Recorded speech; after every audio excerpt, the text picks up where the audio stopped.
ராமநாதபுரத்தில் உள்ள காவல் நிலையங்கள் மற்றும் ஆயுதப்படை பயிற்சி மையத்தில் உள்ள அனைத்து ரக துப்பாக்கிகளின் தன்மை குறித்து சென்னை உதவி கமிஷனர் ஆய்வு நடத்தினார்.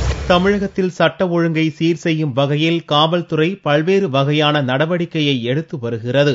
அதன் ஒரு பகுதியாக வன்முறை, கொலை, கொள்ளை போன்றவற்றை தடுப்பதற்காக காவல்துறை அதிகாரிகள் ஆலோசனை நடத்தி வருகின்றனர்.